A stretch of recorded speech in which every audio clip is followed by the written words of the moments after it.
তো যাচ্ছি ডক্টরের কাছে, বললাম ডক্টর দেখাবো, কারণ আমার সানডে রাত থেকে খুব জ্বর, মানে ফেরার পর থেকে মানডে টিউসডে আজকে 2 দিন হয়ে গেল জ্বর কমেনি। বাট যেই ডক্টরের কাছে দেখাই হোমিওপ্যাথিক, সেখানেই দেখাবো, কারণ ওনার ওষুধেই কাজ হয়। আমার যখন জ্বর হয় তখন একটাই বাজে প্রবলেম, প্রচণ্ড জ্বর হয়।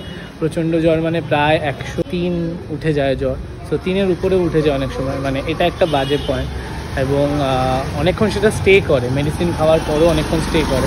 অ্যালোপ্যাথিক তো খেয়েইছি, প্যারাসিটামল খেতেই হয়েছে, প্যারাসিটামল না খেলে জ্বরটা নামতো না। বাট হোমিওপ্যাথিকটা না খেলে পুরো কিওর হবে না। আর এই হোমিওপ্যাথিকটাই মানে এনার কাছের ওষুধই আমার স্যুট করে। অ্যান্টিবায়োটিক টাচুট এখনও অবধি খাইনি, মানে ছোটোবেলায় প্রচুর অ্যান্টিবায়োটিক খেয়েছি, বাট রিসেন্ট এনার ওষুধেই সব কাজ হয়ে যায়। বেসিক্যালি এনার কাছে কাশি ওষুধটা খুবই ভালো। কেউ যদি দেখাতে চাও দেখাতেই পারো, খুব ভালো ডক্টর কিন্তু, এবং বহু বড় বড় মানুষ কিন্তু এনার কাছে দেখাতে আসে। ইনি একদমই প্রচার পছন্দ করে না বলে আমি ওনার সাথে কোনোভাবে কথা মানে বলাতে পারছি না, কারণ একদমই পছন্দ করে না। তো এটা হলো আদর্শ স্কুল, বিবেকনগর আদর্শ স্কুলের ঠিক অপোজিটে সম হোমিও ক্লিনিক, মানে হোমিওপ্যাথিক ডক্টর, খুব ভালো। বেসিক্যালি আমার তো খুবই স্যুট করে। তো দেখা যাক কী বলেন, মানে কি হয়েছে আলটিমেট বেরিয়ে বলবো, কারণ ভিতরে কিন্তু ভিডিও করতে পারবো না। চলে এসছি ভিতরে, লুকিয়ে লুকিয়ে একটা ছোট্ট ভিডিও করেছি। ভিডিওটা যখন উনি ওষুধ বানাচ্ছিলেন তখন জাস্ট চেম্বারটা পুরোটা ঘুরিয়ে দেখানোর জন্য ভিডিওটা করা। ওষুধ নেওয়া ডান, অ্যান্ড আই হোপ খুব তাড়াতাড়ি সুস্থ হয়ে যাবো। তোমরা প্রে করো। তো আজ যেহেতু টিউসডে, হনুমান মন্দিরে যাই, যারা ব্লগ দেখো জানো, ঠিক টিউসডে হনুমান মন্দিরে পুজো দিতে চাই। বলে নাকি মঙ্গলের দোষ থাকলে সেটা কেটে যায়, আমাকে একজন বলছে। তো একবার যাবো, মন্দির বন্ধ হয়ে যাবে, বাট একবার তাও গিয়ে ট্রাই করবো। মানে যদি মন্দির বন্ধ হয়ে যায়, বাইরে থেকে ধূপ মোম জ্বালিয়ে নমস্কার করে চলে আসবো। বাট শরীরটা প্রচণ্ড টায়ার্ড, আর একদমই হেঁটে যেতে ইচ্ছা করছে না। তো এই মন্দিরটায় আসি পুজো দিতে, অ্যান্ড এই হলো,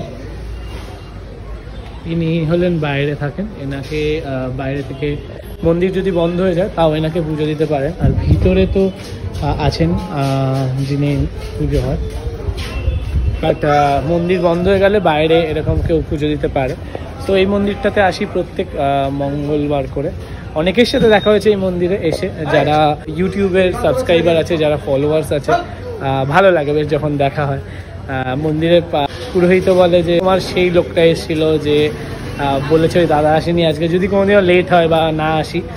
আজকে মন্দির বন্ধ হয়ে গেছে, বাট বাইরেই পুজো করে নিলাম। তো চলো বাড়ি যাই, প্রচণ্ড টায়ার্ড লাগছে। বাট মঙ্গলবারটা কিন্তু আমি মিস করি না, আসি সচরাচর। যেহেতু জ্বরের মুখ, তাই মোমো খেতে খুব ইচ্ছা করছিল, আর কিছু খেতে ইচ্ছা করছিল না, বাট এইসব খেতে খুব ইচ্ছা করছে। আমি মোমোটা দেখলাম যে না, শরীরটা ঠিক থাকবে, তো তাই ডক্টর দিকে ফেরার পথে বাবা ছিল, তো দেন বাবাকে রাজি ফাজি করিয়ে একটু মোমো নিতে দাঁড়ালাম। আর মোমোটা তো স্পাইসি কম, তো শরীরটা ঠিক থাকবে, তো তাই মোমোটাই নিলাম, অন্য কিছু নিলাম না। অন্য অনেক কিছু খেতে ইচ্ছা করছিল, দেখবে জ্বরের সময় খেতে ইচ্ছা করে, এটা বাইরের জিনিসপত্র। তো যাই হোক, হ্যাঁ এটা কটা দিলে? একটু স্যুপ দাও না, একটু স্পেশাল দাও। স্যুপ দাও না, এটা এক্সট্রা দিয়ে দাও। এক্সট্রা দেবো না, চৌদ্দটা দেবো। তুমি খাবে? 2 প্লেট দিয়ে দাও। কত করে? কত করে? মোমো টোমো কিনে নিয়ে চলে এসেছি, এবার বাড়িতে ঢুকে খাবো। প্রচণ্ড খিদে পেয়েছে আর টায়ার্ড লাগছে। সো প্রে করো যেন তাড়াতাড়ি সুস্থ হয়ে যায়, কারণ প্রচুর কাজ বাকি আছে। কিন্তু এরকম মোমেন্টে শরীর খারাপ হওয়া মানে বুঝতেই পারছো কতটা কাজের হ্যাম্পার হওয়া। তাড়াতাড়ি সুস্থ হয়ে যাবো, যার ওষুধ এনেছি তার ওষুধে তাড়াতাড়ি সুস্থ হয়ে যায়। তো চলো, টাটা, গুড।